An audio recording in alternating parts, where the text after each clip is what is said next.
the book. All right, this is a reading of Code Talker, chapter 29, and its title is Going Home. It turned out that none of us code talkers could go home as soon as the end of the war was announced. There was still work for us to do. Two Navajo code talkers, Paul Blanchford and Rex Malone, were reassigned to Army and Navy intelligence and were shipped out with special teams to Japan to visit Hiroshima and Nagasaki ahead of our troops. They sent their reports back to San Francisco in Navajo code where others of us had been sent. I was one of those in San Francisco who received their messages. Those messages shocked me. Paul and Rex were horrified at what they saw where our 2 atomic bombs had fallen. All the buildings were flat and burned. Pitiful, injured survivors were camped out in sheds made from pine trees. Those sheds to Paul and Rex those sheds looked to Paul and Rex just like the lean-tos made back home by our Navajo people. Many of those Japanese survivors looked so Indian that they might have been Navajos. They said it was hard to look at those people and think of them as enemies.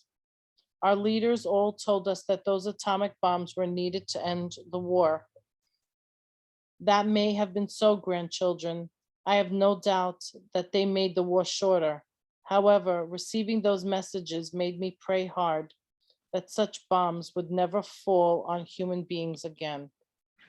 A few of our number never left the Marines at all. They decided it would be a good career for them and re-enlisted. Among them were Bill Kinn, Bill Price, and Dean Wilson. They became 20-year men. Others joined different branches of the armed forces. Later on in Korea and in Vietnam, Navajos would again use our code to send secret messages in battle. Some code talkers stayed on the Pacific after they were discharged. They had discovered when they were in New Zealand and Australia that they were not treated badly because they were Indians, but were respected as Americans who fought in the war.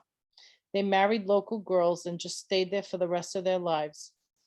Most of us, though, eventually got back here to Dainta, just as I did when my tour of duty finally ended.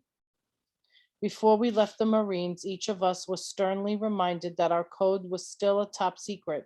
We could not talk with anyone about it. It was so secret that our real occupational specialty was not even mentioned in our discharge papers. Usually, a Marine's discharge papers indicate what he was trained to do. Sometimes those professions that were needed back home. Having it on your discharge that you had been a mechanic or an electrician or a radio operator could help you get a job. There was a special number for each type of work in the United States Military Corps Manual of Military Occupational Specialists. Our number was 642. 642, code talker, transmits and receives messages in a restricted language by radio and wire, sends and receives messages by means of semaphores and other visual signals, may perform field line, switchboard operator, or other communication duties. But that number 642 was not on my discharge or on the papers of other code talkers. As far as the outside world was concerned, I had just been an ordinary Marine with no specialty at all.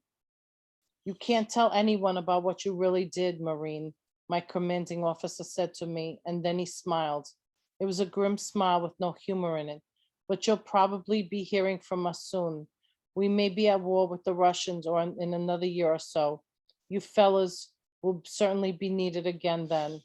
I prayed that it would not be so, and I am so thankful that the war with Russia never came to be. Some of us were not sure what we would do when we got home, and I was one of them. I sat in the bus that went from California to Arizona, just watching the miles go by. It was as if I were in a dream. After all our hardships in the Pacific War, things felt too easy now. Nothing around me seemed real. And then something happened to me that was all too real, and it showed me what I had to do. I had just gotten off the bus in a little town at the edge of our reservation. I was feeling thirsty, so I went to the bar to get a Coke. I was still wearing my uniform. While I'd been in San Francisco and I wore my uniform in the street, people of all kinds would come up to me and say hello. Some would shake my hand and thank me for fighting for our country. Now that I was almost home, it was different. The bartender, a big Balangana with a red, sweaty face, glared at me. Can't you read, you stupid Navajo? He said, pointed to the sign that hung over the bar. It says, "No Indian served here." Two other white customers along the bar glared at me as I read the sign aloud. "I don't want an Indian," I said. "I'm just a thirsty Marine who wants a Coke." They didn't laugh at my joke. The bartender and the other two white men just grabbed me and threw me out into the street. I did not try to fight them. Even though I was small, I was strong and had been trained as a Marine. I could have given them a real fight, but I understood it wouldn't accomplish anything. I walked away having realized something. Although I had changed, the things that made me feel sad and ashamed when I was a child in boarding school had stayed the same. It didn't matter that I fought for America. It didn't matter that I had made white friends who would have sacrificed their lives to save me when we were at war. In the eyes of the prejudiced Balangalas in that bar, I was just another stupid Navajo. But I didn't walk away thinking that things were hopeless. I did not try to find another bar that would sell an Indian liquor so that I could lose my sorrows in drinking. I had learned to be self confident as a Marine, to believe that now I could succeed even in the hardest battle. Now I had another battle ahead of me, one that could be fought in another way. I could go back and finish my last year of high school. I could take advantage of that GI Bill the other Marines had spoken about. I could go on to college and become a teacher.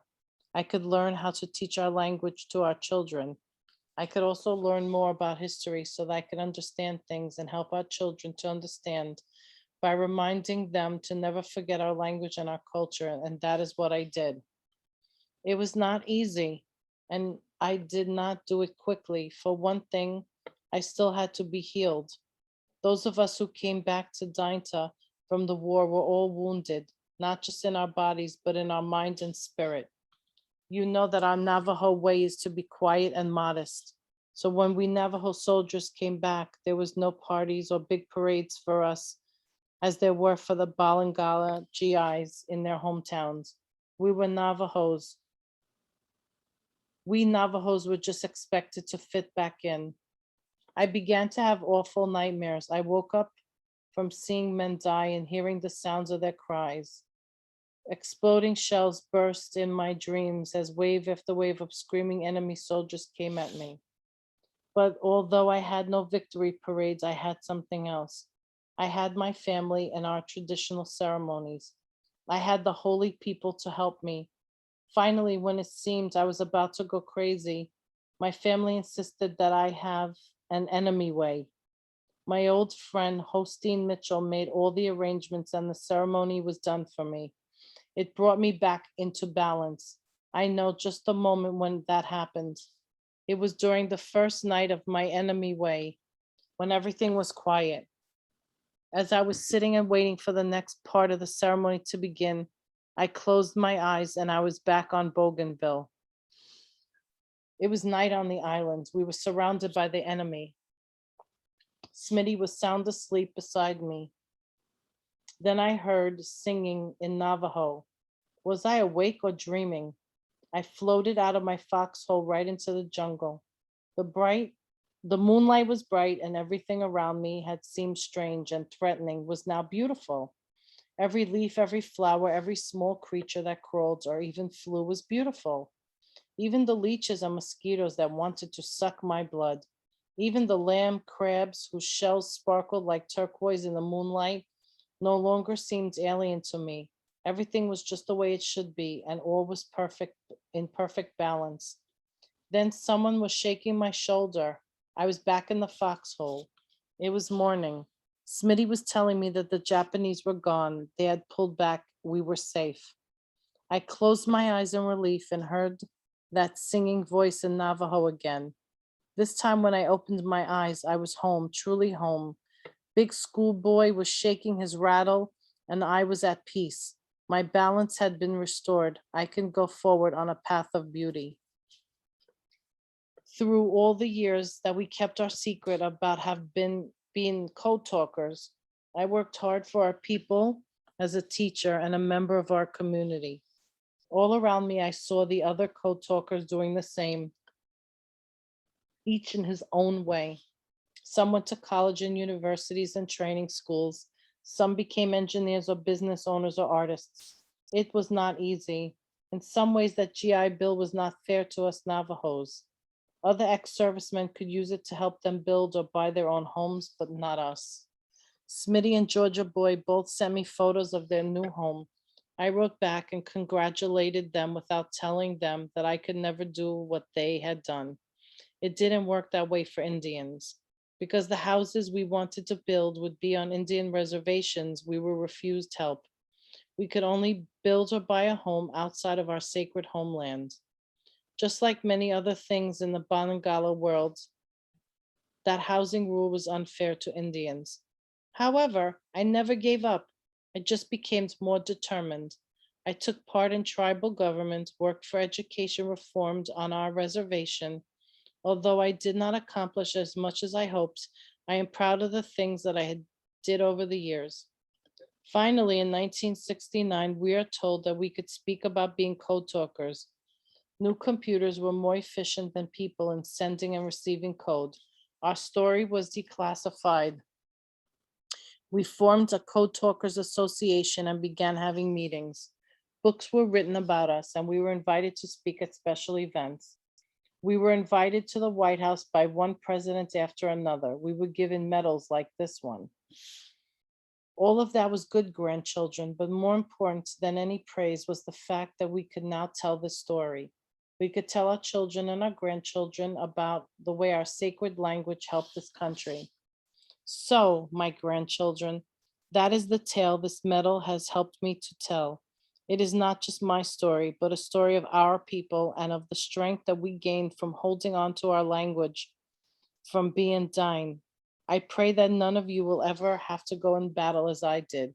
I also pray that you will fight to keep our language, to hold on to it with the same warrior spirit that our Indian people showed in that war.